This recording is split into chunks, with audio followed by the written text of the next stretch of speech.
قرآن پاک اسلام کے ریلیجن کا سب سے امپورٹنٹ پارٹ ہے۔ شاید آپ کو پتہ بھی نہیں ہوگا کہ یہ کتاب جو آپ کے گھروں میں رکھی ہوئی ہے اس میں کتنے زیادہ راز چھپے ہوئے ہیں۔ آج کی اس ویڈیو کو اینڈ تک ضرور دیکھیے گا۔ میں گارنٹی دیتا ہوں کہ قرآن کے بارے میں یہ باتیں آپ کو بالکل بھی پتہ نہیں ہوں گی۔ مکہ معظمہ کے نزدیک ایک پہاڑ ہے جسے مونٹ ہیرا کہا جاتا ہے۔ اس جگہ پر اللہ کے آخری نبی حضرت محمد صلی اللہ علیہ وآلہ وسلم کی اللہ کے فرشتے حضرت جبرائیل علیہ السلام سے پہلی ملاقات ہوئی، جہاں نبی کریم صلی اللہ علیہ وآلہ وسلم کو اللہ کی طرف سے پہلا میسج ملا جو کہ سورہ العلاق کی پہلی آیت تھی۔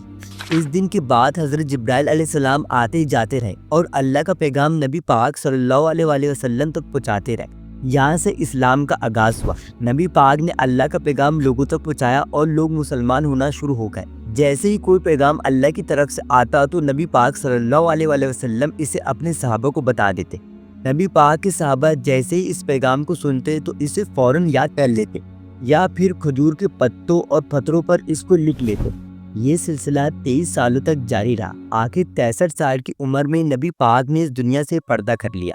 نبی پاک کے اس دنیا سے جانے کے بعد حضرت ابوبکر صدیق جو کہ آپ صلی اللہ علیہ وآلہ وسلم کے ساتھی اور سوسر تھے، اسلام کے پہلے خلیفہ بنے، یعنی کہ انہیں نبی پاک کا سکسیسر چنا گیا۔ نبی پاک کے دور میں قرآن پاک کی کوئی اصل شکل نہیں تھی۔ اس وقت قرآن پاک لوگوں کے دلوں میں پتھر، ہڈیوں اور پتوں پر قرآن کی آیتیں لکھی ہوئی تھی۔ جب حضرت ابوبکر کا دور آیا تو اس وقت یمامہ کی جنگ ہوئی۔ یہ جنگ حضرت ابوبکر اور مسلمہ جو کہ جھوٹا تھا اور خود کو نبی کہتا تھا، ان دونوں کے درمیان ہوئی۔ جب یہ جنگ ہوئی تو اس جنگ میں 70 ایسے صحابہ شہید ہو گئے جن کو قرآن یاد تھا، جن میں سب سے بڑے ایک صحابہ سالم مولا ابو حذیفہ تھے، جن پر نبی پاک صلی اللہ علیہ وآلہ وسلم قرآن کو لے کر بہت زیادہ ٹرسٹ کرتے تھے۔ ان صحابیوں کی شہادت کے بعد حضرت عمر نے حضرت ابوبکر صدیق کو ساری آیتوں کو ایک کتاب کی صورت میں اکٹھا کرنے کے لیے ایگری کیا اور اس کام کو ذمہ داری زید بن ثابت کو دے دی۔ پھر جب حضرت عثمان غنی خلیفہ بنے تو انہوں نے قرآن کی کورسپونڈل اسکیلیٹن کو کمپائل کیا تاکہ لوگ قرآن کو صحیح طریقے سے پڑھ سکیں۔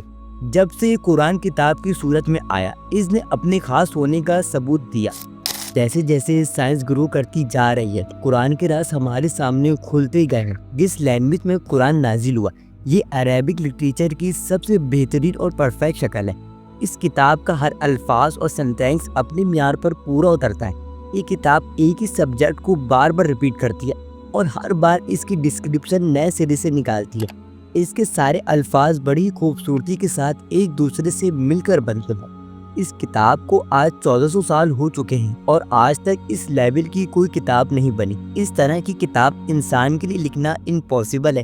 جیسے کہ اللہ تعالیٰ نے قرآن میں سورہ العصر کی آیت نمبر 28 میں بھی ہمیں بتا دیا ہے، تم فرماؤ اگر آدمی اور جن سب اس بات پر متفق ہو جائیں کہ اس قرآن کی مانند لے آئیں گے تو اس کا مثل نہ لا سکیں گے، اگرچہ ان میں ایک دوسرے کا مددگار بھی ہو۔ نبی پاک نے اپنی لائف ٹائم میں 2 لیکچر دیے ہیں، ان میں بھی ایسی اپیلیں نہیں ملتی جو قرآن پاک میں ملتی ہے۔ اس سے یہ بھی پروف ہو جاتا ہے کہ قرآن پاک نبی کی طرف سے نہیں لایا گیا بلکہ اللہ کی طرف سے نازل ہونے والی کتاب ہے۔ یہاں تک کہ حضرت علی جنہوں نے بچپن سے قرآن پڑھا ہے اور حضرت علی کے علم کے چرچے ہر جگہ موجود ہیں، لیکن نہج البلاغہ جس کتاب کو حضرت علی نے خود اپنے ہاتھوں سے لکھا، اس کتاب کی اپیلیں بھی قرآن پاک کے برابر بھی نہیں ہیں، کیونکہ یہ کتاب سب سے یونیک ہے۔ اسے سننے والے کو یقین ہو جاتا ہے کہ یہ سچ ہے۔ اس کے الفاظ انسان کی روح میں اترتے ہیں، جس کا ثبوت ہمیں حدیث میں ہی ملتا ہے۔ اس بار ابو جہل اور ابو سفیان اور ان کے چند ساتھی اس وقت اسلام کے سب سے بڑے دشمن تھے۔ ایک رات وہ چپکے سے نبی پاک کو قرآن پڑھتے سنتے ہیں۔ ان دونوں کے علاوہ بہت سارے لوگ مسلمان ہو جاتے ہیں۔ اللہ تعالیٰ قرآن میں فرماتے ہیں کہ یہ وہ کتاب ہے جسے ہم نے برکت کے طور پر نازل کیا، لہٰذا اس کی پیروی کرو اور تقوی اختیار کرو تاکہ تم پر رحم کیا جائے۔ قرآن پاک پڑھنے سے آپ کے ذہن میں کتنے ڈراسٹیکلی چینج ہوتے ہیں آپ کو پتہ بھی نہیں ہوگا۔ ایک ریسرچ کے مطابق جس میں پتہ چلا ہے کہ قرآن پاک پڑھنے سے ڈپریشن اور انزائٹی دور ہوتی ہے۔ اس ریسرچ کا لنک میں نے ڈسکرپشن میں دے دیا ہے۔ اس ریسرچ میں ڈیفرنٹ ٹائپس کے لوگوں کو آبزرو کیا گیا ہے، جیسے کہ اسٹوڈنٹس، پریگننٹ وومن، ایتھلیٹ، اور اس بات سے یہ پتہ چلا کہ قرآن پاک انسان کے لیے کسی تھیراپی کی طرح ہے جو کہ ڈپریشن اور انزائٹی کو دور کرتا ہے۔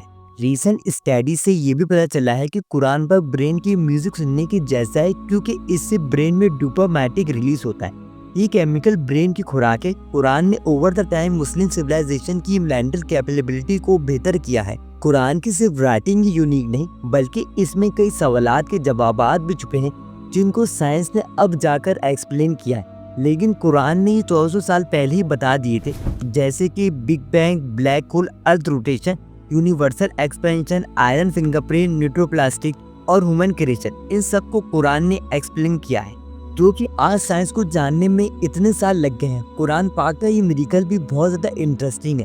جیسا کہ ہم سب جانتے ہیں کہ ہمارے سولر سسٹم میں ٹوٹل 8 پلینٹ ہیں، لیکن انٹرسٹنگ بات یہ ہے کہ انٹرنیشنل ایسٹرونامیکل یونین نے 3 اور 2 ہاف پلینٹ کو ہمارے سولر سسٹم کا حصہ بتایا ہے، اور یہ بات قرآن نے پہلے ہی بتا دی تھی۔ قرآن میں حضرت یوسف علیہ السلام اپنے بابا کو بتاتے ہیں کہ انہوں نے خواب میں 11 پلینٹ دیکھے ہیں۔ آپ سب تو یہ اچھے سے جانتے ہوں گے کہ ہم اپنے برین سے سوچتے ہیں، لیکن قرآن کہتا ہے کہ انسان دل سے بھی سوچتا ہے۔ آپ نے بالکل صحیح سنا، یہ چیز جو ہمارے برین میں خون کو پمپ کرتی ہے، قرآن کہتا ہے کہ ہم اس سے سوچتے ہیں۔ ابھی تک اس بات کو امپاسبل سمجھا جا رہا تھا، لیکن نیو ڈسکوری کے مطابق اب انسانوں کو یہ بھی پتہ چل چکا ہے کہ انسان کے دل میں 40,000 اسپیشلائز سیل ہوتے ہیں، جسے سینسری نیورٹس کہا جاتا ہے۔ یہ انڈیپینڈنٹلی سوچتے ہیں اور فیل بھی کرتے ہیں۔